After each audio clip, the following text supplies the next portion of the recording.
नमस्कार दोस्तों, आप सबको पता होगा कि बांग्लादेश में इस समय पिछले कुछ टाइम से जबरदस्त प्रोटेस्ट चल रहे हैं और ये प्रोटेस्ट जो है वो स्टूडेंट प्रोटेस्ट हो रहा है बांग्लादेश के अंदर में। अब उसी प्रोटेस्ट में दो स्टूडेंट ग्रुप्स के बीच में बहुत भीषण क्लैश हुआ है और जिसमें कहा जा रहा है कि कम से कम 400 स्टूडेंट उसमें गंभीर रूप से घायल हैं। अब एग्जैक्टली हुआ क्या है कि जो बांग्लादेश के अंदर में प्रोटेस्ट चल रहे हैं वो कोटा सिस्टम को लेकर के प्रोटेस्ट चल रहे हैं। अभी आगे मैं आपको डिटेल में समझा दूंगा कि किस कोटा को लेकर के क्या एलिगेशंस हैं और क्या क्या चीज़ें चल रही हैं बांग्लादेश के अंदर में।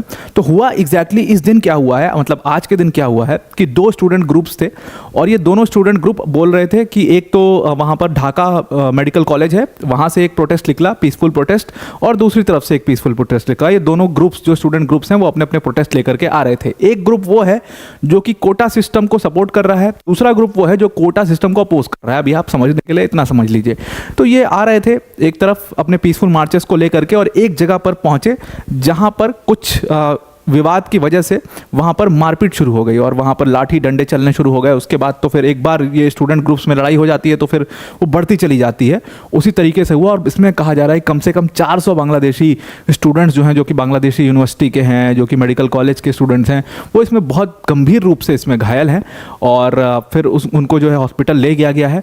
और इसमें जो पूरा स्टूडेंट प्रोटेस्ट चल रहा है, अभी तक इसमें कहा जा रहा है कि कम से कम 10 से 12 स्टूडेंट्स की कैजुअलिटी भी हो चुकी है। कभी पुलिस से वायलेंस हो जाता है, कभी पुलिस उनको क्रैकडाउन करने के चक्कर में गोलियां चलाती है।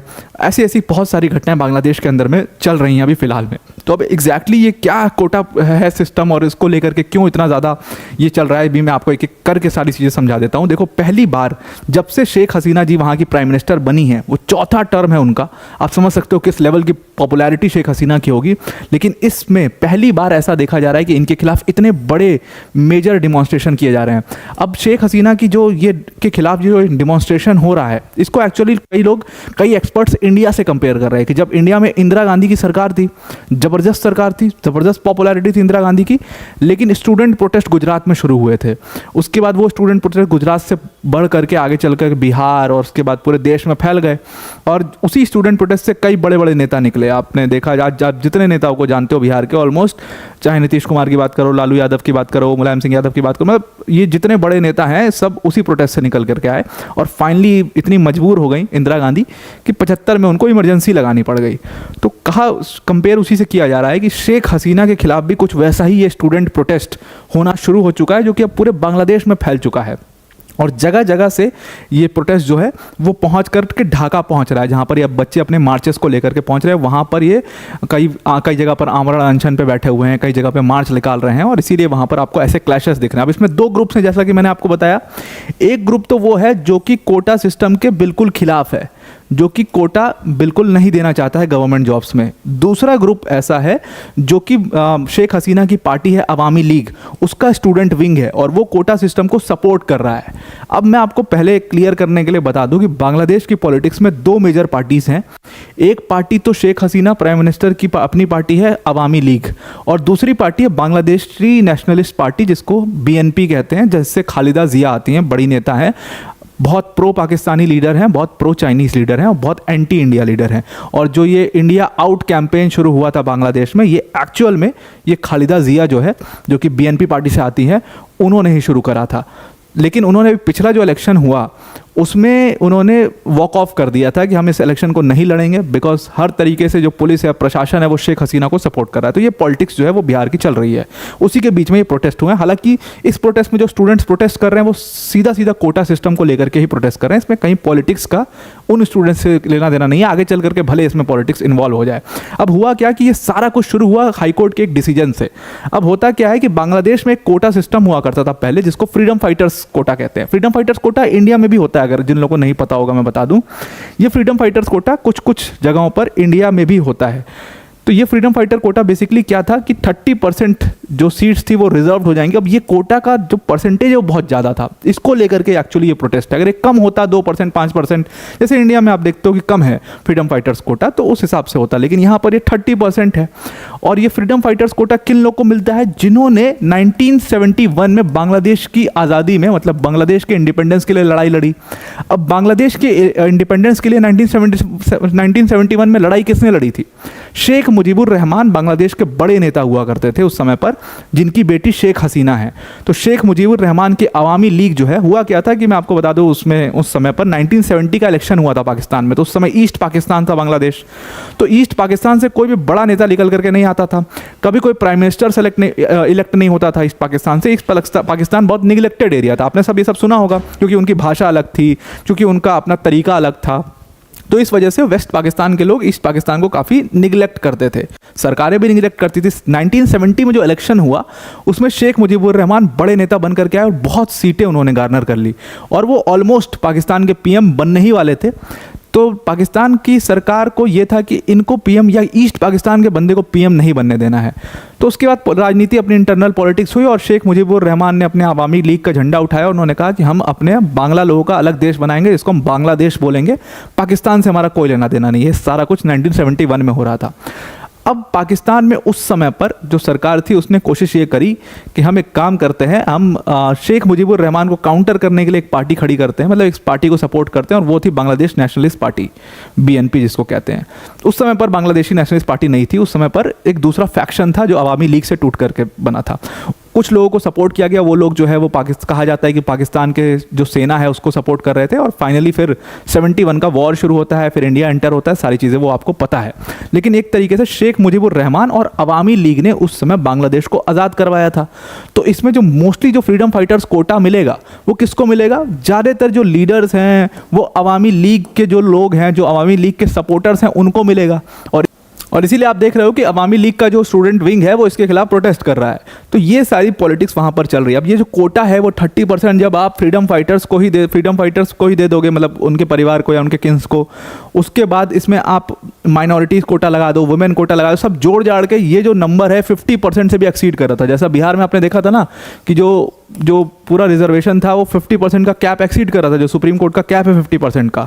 तो वही हाल बांग्लादेश के अंदर में हो गया था। तो स्टूडेंट्स जो हैं वो पीसफुल प्रोटेस्ट लेकर के सड़कों पर आ गए इसके खिलाफ, इस कोटा सिस्टम के खिलाफ वो करने। हालांकि हुआ क्या था कि जैसे ये हाईकोर्ट का डिसीजन आया, इस डिसीजन के ऊपर सुप्रीम कोर्ट जो है उसने स्टे लगा दिया कि भाई अभी इस डिसीजन को मत लागू करो, इतने प्रोटेस्ट हो रहे हैं, इसके ऊपर पहले केस होगा, सुनवाई होगी, फिर सारी चीज़ें होंगी, उसके बाद इसको आप लागू करिएगा। लेकिन स्टूडेंट प्रोटेस्ट वहाँ पर चल रहे हैं बिकॉज अब इसमें पॉलिटिक्स पूरी तरीके से घुस चुकी है। अब जैसा कि मैंने आपको बता दिया कि एक तरफ है अवामी लीग, और अवामी लीग वही है, वो पार्टी है जिसके ज़्यादातर लोगों को फ्रीडम फाइटर्स कोटा मिलेगा, या जिसके फोरफादर्स अवामी लीग में थे उनको कोटा मिलेगा, और ये बहुत बड़ा नंबर है। दूसरे वो लोग हैं, दूसरे स्टूडेंट्स हैं जो कि ये कोटा सिस्टम को सपोर्ट करना नहीं चाहते हैं। They are being supported by the Bangladeshi Nationalist Party, और you can say Khaleda जियास party. अब यहाँ पर शेख हसीना को के ऊपर भी एलिगेशंस हैं बहुत बड़े बड़े। जहाँ तक उनको इस प्रोटेस्ट को संभालना चाहिए, उन्होंने आकर के बहुत विवादित बयान दे दिया। उन्होंने बयान ये दे दिया कि ये लोग जो इस कोटा के खिलाफ प्रोटेस्ट कर रहे हैं ये स्टूडेंट्स नहीं हैं, बल्कि ये वो लोग हैं जिन्होंने पाकिस्तानी आर्मी के साथ कोलैबोरेट करके इतने सारे बांग्लादेशियों को मरवाया था, ये वही लोग हैं। तो जो ये ऐसा बयान वो देती क्यों है, उसके पीछे का आप रीज़न समझिएगा। शेख मुजीबुर रहमान की जब मैं बात कर रहा हूँ तो 1971 के टाइम पर शेख मुजीबुर रहमान की personality was like Mahatma Gandhi की जैसी पर्सनैलिटी थी इंडिया के अंदर में, जैसी पॉपुलैरिटी थी वैसे ही शेख मुजीबुर रहमान की पॉपुलैरिटी 71 में। हालांकि क्या होता है कि उनके खिलाफ एक मिलिट्री कू प्लान होता है, मिलिट्री कू कंडक्ट किया जाता है 75 में, जिसमें शेख मुजीबुर रहमान और उनकी most of the family members को मार दिया गया था, जिसके बाद शेख हसीना बहुत नैरोली वहाँ से बचती हैं और इंडिया उनको संरक्षण देता है, सारी चीज़ें देता है, और वापस से इंडिया जब रीइंस्टेट करता है शेख हसीना को बांग्लादेश में, चुनाव वो जीतती हैं, तो उस टाइम पर प्राइम मिनिस्टर थी खालिदा जिया, जो कि थी 2001 से 2006 तक। बहुत ज़्यादा pro Pakistani supporter, pro Chinese supporter leader हैं ये खालिदा जिया, और इनको हरा करके शेख हसीना पीएम बनती हैं, और तब से शेख हसीना लगातार पीएम हैं और वो अभी तक हार नहीं पाई। आप समझिए 4 लगातार टर्म, तो ये ऑलरेडी कितना बड़ा टर्म हो चुका है उनका, और ये पहली बार प्रोटेस्ट देखा जा रहा है। लेकिन ये जो उन्होंने डिसीजन लिया है, ये जो 30% फ्रीडम फाइटर्स कोटा देने का, बहुत सारे एक्सपर्ट्स कह रहे हैं कि बहुत गलत डिसीजन, और शायद हो सकता है यहाँ से शेख हसीना की पार्टी का डाउनफॉल शुरू हो जाए।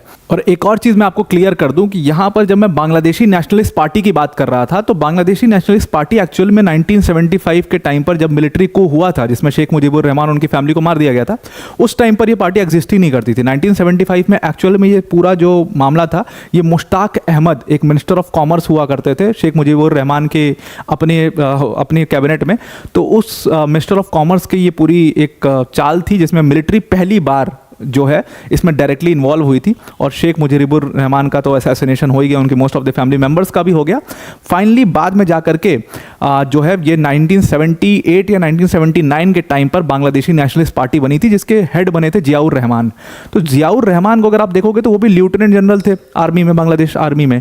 तो वो भी क्योंकि आर्मी में थे और कहा जाता है कि कहीं ना कहीं उनका भी एक हाथ था उस प्लॉट में, असैसिनेशन वाले प्लॉट में 75 में, जिसके बाद उन्होंने अपनी पार्टी 78-79 में बनाई थी। तो उसी पार्टी की आज की चीफ जो है वो खालिदा जिया है and she is very much pro Pakistani. तो उनके ऊपर ये इल्ज़ाम है कि पाकिस्तान को वो आज भी सपोर्ट करती हैं, और जो ये बांग्लादेशी नेशनलिस्ट पार्टी थी ये हमेशा पाकिस्तानी थॉट प्रोसेस को सपोर्ट करती थी। नाम तो इनका बांग्लादेश नेशनलिस्ट पार्टी है, लेकिन वो पहले तो सेंटर राइट की पॉलिटिक्स कर रहे थे।